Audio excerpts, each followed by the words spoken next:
Network Entertainment. Dalawa kasi yan eh. You're either a manager na utos lang ng utos or a leader, you inspire people. When you inspire people, sila mismo gagawa ng trabaho para sa inyo. Hindi mo kailangan sabihan yan. Pag naramdaman nila na, uy, I'm valuable in this company, inaalagaan ako ng boss, na they want me to succeed, di ba? Lahat kami may purpose dito, lalo na sa mga millennials and Gen Z, they need to know their purpose kung bakit sila nasa kumpanya, bakit sila hinire mo. Hindi mo naman sila kailangan bulahin. Pwede nyo namang sabihin na, the reason why you're hired is because we need you here. Ito yung ginagawa ninyo and we know that you can do it well. Hindi naman masamang magbigay ng papuri sa empleyado eh. Diba? Or sa kaopisina. Wala namang masama doon. Walang mawawala sa inyo if you praise someone who's good at what they're doing. Ngayon, kung hindi marunong, kung hindi magaling, tulungan ninyo. Diba?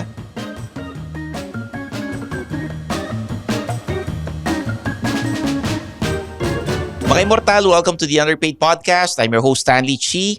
Ito ang podcast na pro-employee para sa mga Immortal where we talk about work-related topics in a light manner na parang nagkukwentuhan lang tayo sa pantry. In this episode, solo cast po ito ulit. Ako lang mag-isa. At ang pag-uusapan natin, bakit ka ba lagi tinatawag na team player sa opisina? Bago natin simulan, like and subscribe to the Underpaid Podcast on Spotify and Apple Podcast.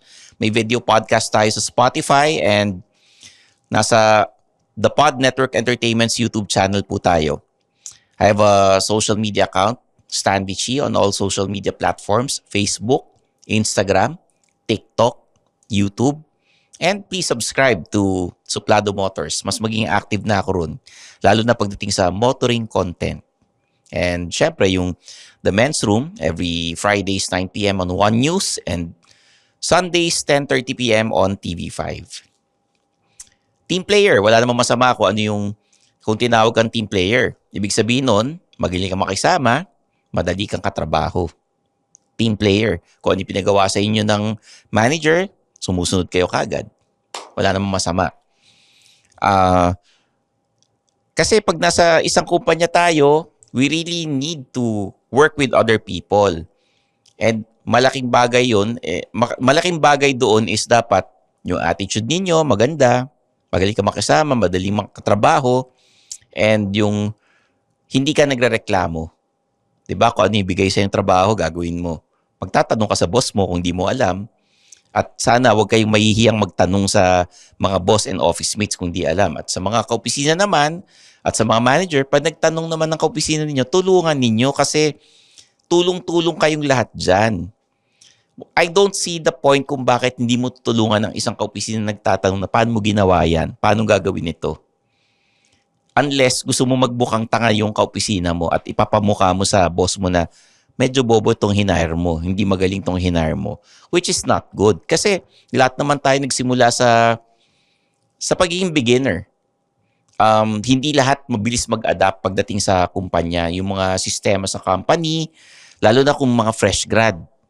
Sana we help each other out. Naranasan ninyo yung maging baguhan sa isang industry. Let's be kind to all our office mates. Let's be nice. Kasi lahat yan may mga pinagdaraanan. You don't need to be rude. You don't need to be bastos or hindi mo kailangan pagsalitaan ng masasakit or yung may mga patama. Diba? Or hindi mo kailangan insultuhin ng isang empleyado. Kung ikaw ay manager, kung ikaw ay leader, diba? Dalawa kasi yan eh. You're either a manager na utos lang ng utos or a leader, you inspire people. When you inspire people, sila mismo gagawa ng trabaho para sa inyo. Hindi mo kailangan sabihan yan. Pag naramdaman nila na, uy, I'm valuable in this company,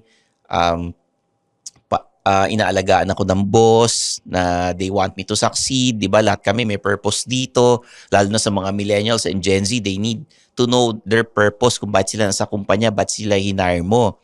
Hindi mo naman sila kailangan bulahin. Pwede nyo namang sabihin na, the reason why you're hired is because we need you here. Ito yung ginagawa ninyo and we know that you can do it well. Hindi naman masamang magbigay ng papuri sa empleyado eh. Diba? Or sa kaopisina. Wala namang masama doon.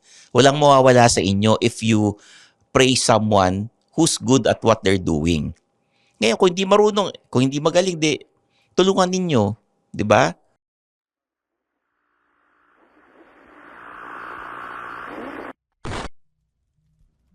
Hi there, my name is Earl, and I'm the host of Philippine Campfire Stories.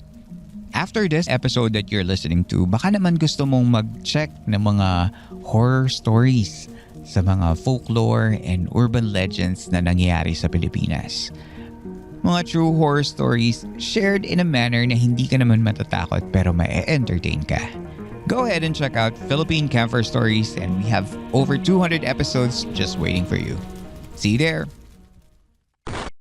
Ngayon naman, sa mga beginners, kailangan meron tayong initiative na matuto rin. Ipakita rin natin sa kanila na gusto nating matuto. Kaya lang naman nawawalan ng gana yung isang empleyado is kapag pinahiya mo sa harap ng maraming tao yan. Pag pinagmukha mo siyang tanga, pinahiya mo, hindi lahat ng tao mahaba ang pasensya. Hindi lahat mahaba ang PC, di ba? So when you're being called a team player, ibig sabihin okay ka. Ang advantage dyan, maraming gustong makipagtrabaho sa'yo dahil you're a team player. Ang disadvantage dyan, dahil sa sobrang dali mong katrabaho, team player ka, baka yung mga masasama ugali, makatrabaho mo rin.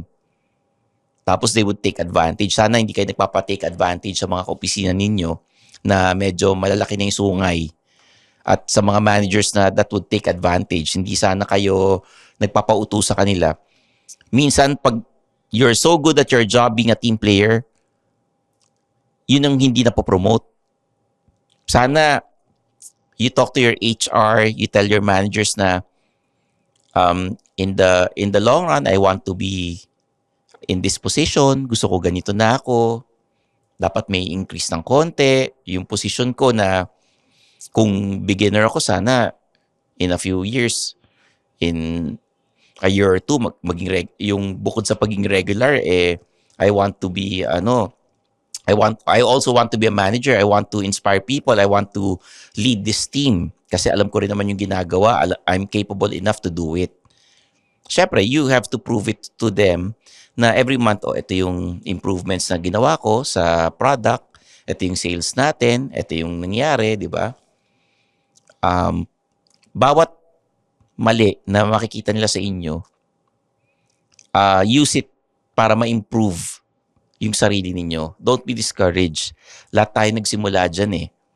Kung hindi ka magkakamali, tapos hindi mo tatanggapin yung pagkakamali mo, paano ka matututo? And sana,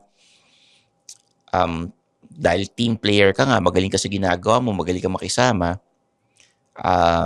pag kayo na-promote na, halimbawa naging manager na kayo, tutulungan niyo rin yung mga beginners na kagaya ninyo.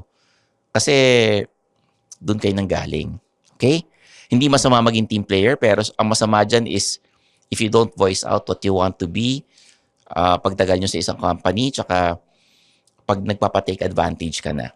Minsan kasi, team player ka kasi ikaw na gumagawa lang ng trabaho, pati yung trabaho ng boss mo, ginagawa mo na.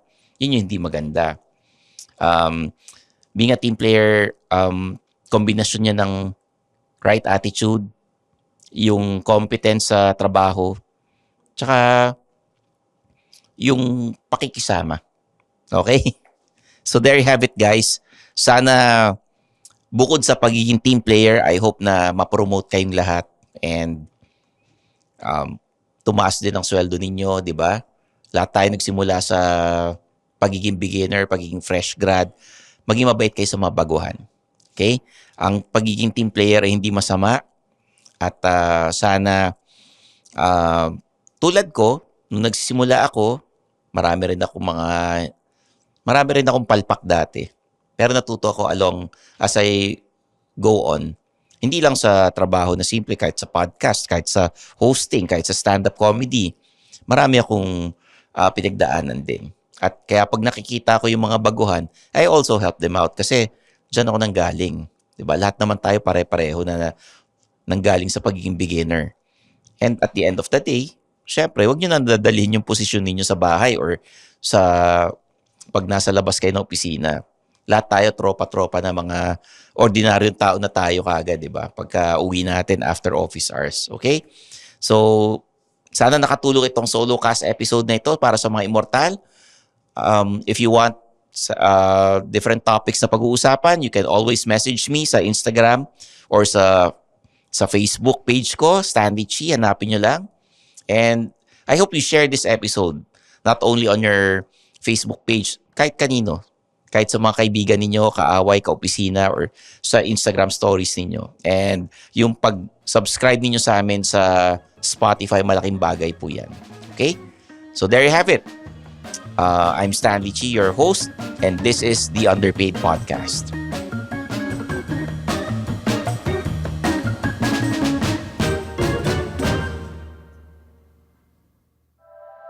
The opinions of podcast creators, hosts, and guests are not necessarily reflective of the official stance of the Pod Network Entertainment, its hosts, or other network programs. The content created by the people behind the podcast is personal and not meant to harm any religion, ethnicity, group, organization, company, or individual.